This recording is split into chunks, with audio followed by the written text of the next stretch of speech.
No, you'll You can pull it you down. pull it down. My name is Casey York Hamilton.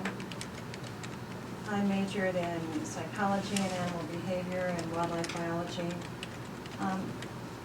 It's not a question of whether or not the wolves are going to be hunted, so I'm really not understanding the purpose of this. It sounds like people, it's a bit redundant.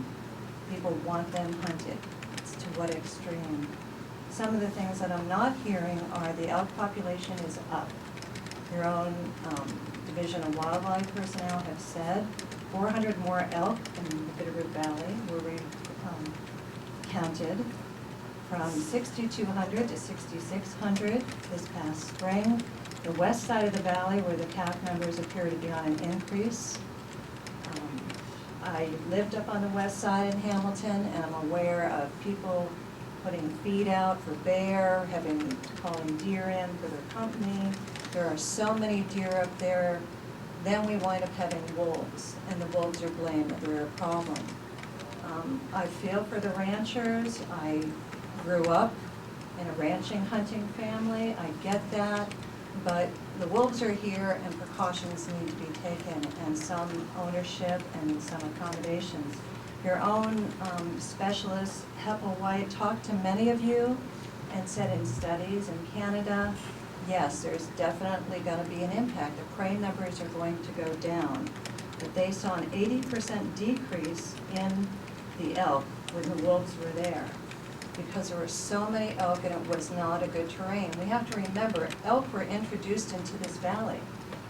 In 1912, 100 elk were introduced into the Bitterroot Valley by some of... Well, I'm going just by the reports. This is according to Dr. Heppel-White. Can trace the roots back to the reintroduction of 100 animals. We were at 8,100 in 2005, down to 6,000, and the wolves are moving, and the elk are moving, and they're hidden, and it's a much harder task for hunters, but like Dr. Heppel-White found, that the wolves overshot their carrying capacity by killing so many of the elk in Canada, then eventually their numbers dwindled. And they're here to stay. It's not going to be what people wanted. But I'd much rather see a healthy ecosystem of a variety of species than an elk ranch. Commissioners, my name is Mark Cook. I'm part of the National Wolf Watcher Coalition. I would kindly urge you to show restraint. Let the people at Montana Fish, Wildlife and Parks. Could you put the mic up, please? Sure. Is that better? Let the people, the experts at Montana Fish, Wildlife and Parks, go about their hunt. This is their second annual hunt. They've told me that there's going to be issues with the hunt. Going to have problems.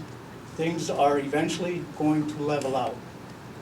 I'd like to just touch a bit on hunting district. I believe it's 250. Several years ago in Helena, the legislators legislated that elk populations in Montana were to be studied and brought down to a certain population, acceptable population. This encouraged overhunting in the West Fork of the Bitterroot. Whether they want to admit it or not, what you're seeing is Montana Fish, Wildlife and Park is easily using the goat is using the wolf, as a scapegoat. When in reality, Helena made the decision to overhunt, driving the numbers down. Then the reintroduction of the wolves came in, which did have an effect on the overall population of ungulates in the Bitterroot.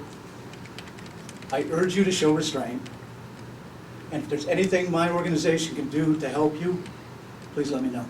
Thank you. Change the subject slightly, but it's still about economics and it's still about wolves, but it's primarily about mountain lions. Can I get your name for record? Steve Wilson, Victor. I'm an outdoorsman, a sportsman, a conservationist, and a businessman here in the Bitterroot. When you get the chart, I'll go through it with you, and it's pretty easily explained, and it's going to be simple to tell this gentleman where his deer went when we get done.